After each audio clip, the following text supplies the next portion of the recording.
What's not real is being taken away from us, but what's real is being truthfully and lovingly deepened, strengthened, and selected.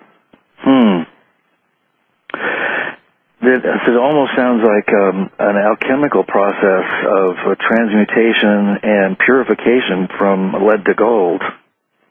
Yes. It is. This is an alchemical operation. It's alchemy plus, and the alchemy part is very, very strong. And it's so easy to get wrapped up in the metaphor of the senses and not, as you said, not decode the right messages that are coming from the heart and the essence and the soul. Yes. How do we, what am I trying to ask you here? How do we remain centered in that space that you're talking about, or move into that space and stay in the eye of the tornado, calm and loving? You know, just in the last couple of days, more than once in my immediate world, I've been told that that's the position I am, maintaining the very thing you're just asking. How do people do that? I think I can speak from experience now, fully being in that it's really a question of alignment. I'm going to try to describe something that's more than you would usually talk about in this kind of context, but I want to just convey this one thing. Okay. There's this alignment going on, this incredible alignment. And when you enter into an alignment, not like a wheel alignment, but like a subtle alignment, what happens is you sift through your soul's record and you cast off who you're not, and then you learn to listen and tune into who you are. So it's kind of like becoming receptive to this one in you who's already there, who I call a future self. And you become receptive to them, and then they can influence you actively rather than talking to you. They don't want to talk, they want to act. Future selves want us to get on with the future, get on with what's possible. And so you just learn to be receptive to that, and that future self in you knows how to kind of bring you closer and closer into your heart center that way. Do you follow? Yes, I do. I do follow. It's an alignment. Yes, absolutely. That's what will do it, just to be in that alignment. Alignment is both active and receptive. It's both something we're doing and something we're receiving. But it is what's really going on right now. That makes so much sense. I mean, it doesn't make any sense to my left brain, but it's just sitting there scratching its head, but that's okay because that's what it always does. But I can see visually when I close my eyes and am with you, I can see what you're talking about. And I'm sure that the listeners can too, and do, and are. Because the part of you that you're invoking that's doing that is the closest on the conscious level to your heart essence.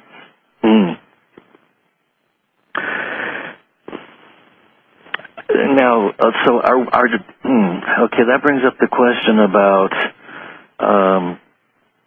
future self and past self. So, how many selves do we have? I mean, how many fragments of...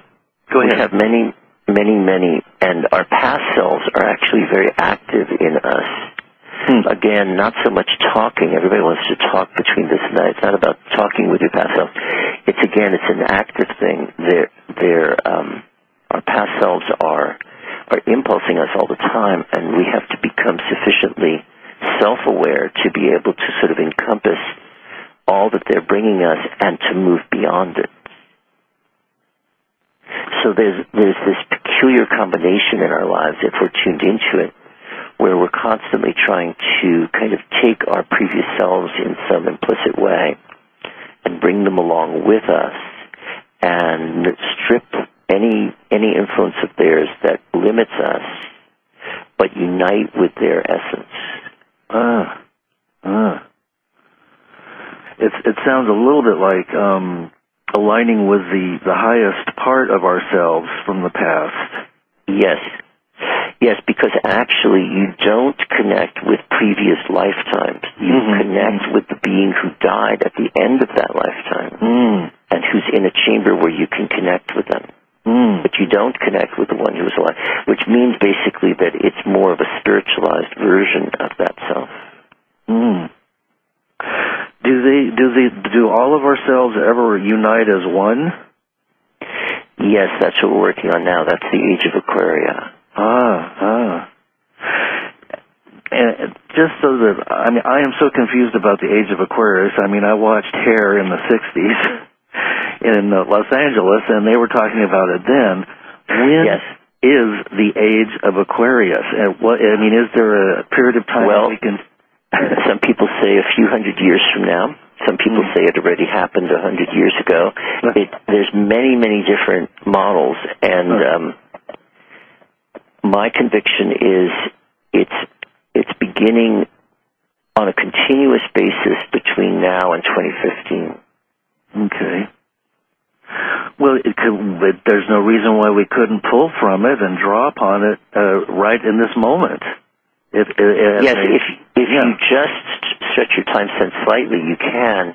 And what your near future self wants to do, absolutely, is to help you to get over the brain state, the crazed brain state of people back in 2011, and to become self-awake and self-acknowledging.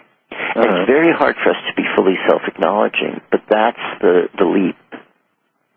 Not egoistic, not grandiose, not I'm what it's all about. Right. But we just have to acknowledge that we are who we are and that we're not fooling ourselves. Yes. There seems to be an enormous amount of maybe it's a training that we've taken on as being, I'm not good enough, I'm nothing, I'm insecurities and so on and so forth, and we just never seem to get beyond this idea of our ultimate worthlessness, and that seems to be such a big obstacle for so many people, myself included. Yeah, that's the great shadow work, is to take the one in you who feels kind of an invalid, who feels at the mercy of, who feels, overwhelmed by this, and to work with that part of yourself. What I had to learn how to do, because I went through many, many extreme experiences way back, not through hard drugs or anything totally destructive, just through the path I was on. I just found that I had to sort of endlessly walk myself through this world and have an affirmative point of view and give myself a chance. I feel like I'm the one who's steering me. I am the one who is steering me through. And the I that's steering me through loves and appreciates the one I'm steering and doesn't view them as falling short of anything. Yeah. Well, I've often thought that if we could give ourselves even a tenth of the love that we shower upon our four-legged friends, we would be overwhelmed by the love we have for ourselves. That's beautiful, yes. We do need to be in a kind of a free connection with ourselves where we are able to overcome all versions of going against self. Are some of our future selves from other, say, planetary, galactic locales? Yes. Federations? Yes. Some of our future selves are like that, and those are, it's more like, see, it depends how honest you want to be in a given encounter. What it's like to encounter someone who has died and who still lives on. What is that like? What is it like to encounter, these forces of many worlds that are interpenetrating this world, call them what you will. What is it like to actually make that connection? And it's just as difficult in its own way as really getting the connection with those who've died in other such realms, because you have this kind of consciousness drift, or I don't know what to call it, a curve that you have to go through. So if I really connect with a cosmic future self from beyond this existence, I have to raise my frequency to even contact them. But I can. That's the strange part about all this. I can raise my frequency and contact them, and then I realize that, yes, we're being pulled through a very big planetary shift, and it involves that what we thought of as human is going away, but the essence of who we really are here is being intensified.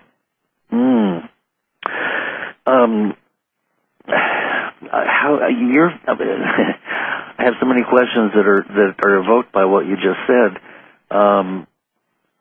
You're a way shower in so many ways in helping us to bridge that the future self that is trying to get in touch with the essence of each one of us. I think what the question has to do with raising our frequency. How do we do that? In other words, you've had kind of a magical, mystical tour, up close and personal, like, you one person sitting in the audience, and it would have been you. For the rest of us yokels out here in the country, we may not be so fortunate. We have to actually work at raising our frequency. Do you have any words of wisdom for us dumb clucks out here? Raising your frequency means that okay, I was starting to mention it before and I got a little distracted. What happens is you find yourself in a state of mind that is repetitive and circular, karmic. And so you track with that part of you that's doing that's circling through a karmic loop. And what you do is you